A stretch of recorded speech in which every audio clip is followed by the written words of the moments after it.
Mayong adlaw kanatong tanan, aniya sad kita sa atong pag-update sa ato ang mga lakaw.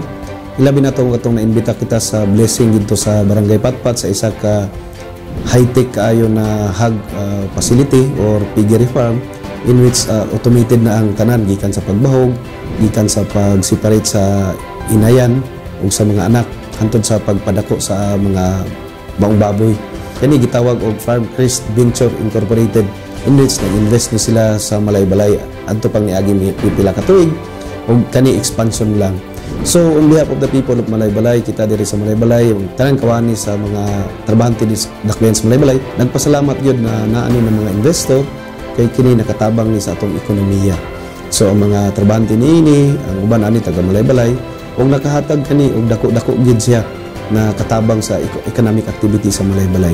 Ang City Government of Malaybalay gabarugan ug unsa ang angay niya pagabuhaton ug unsa na mga regulations ang angay ibutang naka-in place naman na siya. So naata diri karon para atong itimbang-timbang ug unsay angay para sa environment ug unsa po'y angay para sa atong ekonomiya. So again, magpasalamat kita sa mga investor na nag-invest diri sa Malaybalay. Kung hangyo sa uban mga posible na mag-invest sa Malaybalay, ani mo diri sa Malaybalay para mag-invest. Ang Malaybalay andam og willing gyud na modawat sa mga investment na naisubay pod sa ato mga gipatuman ng mga regulation. Magpasalamat kita on behalf sa tanan kawani sa gobyerno sa Malaybalay sa Gama Foods Farm diya sa Barangay Daluangan kay nag-donate sila isa ka story building, nag-donate sila 1 building 2 classroom diya sa Barangay Daluangan Elementary School. So sa ilang mantra na Gama Cares, isa ni sa ka-investor gyapon sa Malaybalay, may tungod ni sa livestock nila growing na nahimutang pod sa Daluangan. Kini sila naghatag sa ilang corporate social responsibility diya sa Daluangan Elementary School, isa ka school building. So nagpasalamat kita na during sa groundbreaking na imbita kita. Adtong niaging Huwebes, July 11, 2024, personal kita na nibisita dito sa Davao City kay personal sa gyud kita giimbitar sa ilang Executive Director, Mr. Peter Cowles. Diin, iyat kitang personal og gitagbo sa parking lot pa lang daan, gitagbo na kita. Ug siya mismo personal na nag-guide sa atong tour gikan sa first floor hangtod sa 6th floor ug didto sa basement in which dito nahimutang ang ilang operating room. Kini may tungod na nalipay ang Tibucure sa partnership sa LGUs Malaybalay kay isa ang Malaybalay ang aktibo gayon na nitubag sa ilahang hangyo na makig-partner ang Tibucure Hospital para ma-facilitate ang mga bata na naay diferensya sa ilang tail, clubfoot, bow leg or ang katong nagpingki na mga tuhod o clip palate.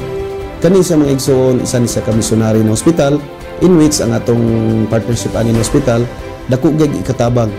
Kaysa report pa sa atong Persons with Disability Affairs Officer, almost moabot na 200 na gyud na taga Malaybalay ang natabangan niini.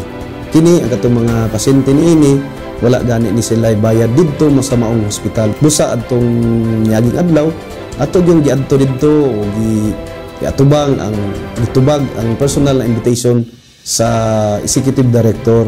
Na brief kita didto unsa ilang setup, unsa ilang financial status, unsang ilahang mga pamaagi isip missionary na hospital.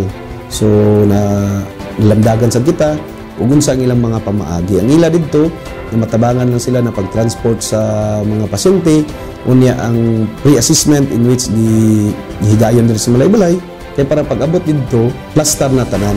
So kana salamat gid kita sa Tibucure Hospital International kay isa ang Malaybalay na ilag yung gitabangan pod. So di manduan nato ang atuang PIDAW officer na tanan gyud 46 ka barangay kung naay ingana na mga cases na mga bata wala gid tay palabyon ato yung atimanon ug atong dalon dito sa Tibucure Hospital kay mo na ning chance samtang bata pagid sila di na nato hulaton na mudako sila na lisod na din kaayo ang proseso sa pag-opera.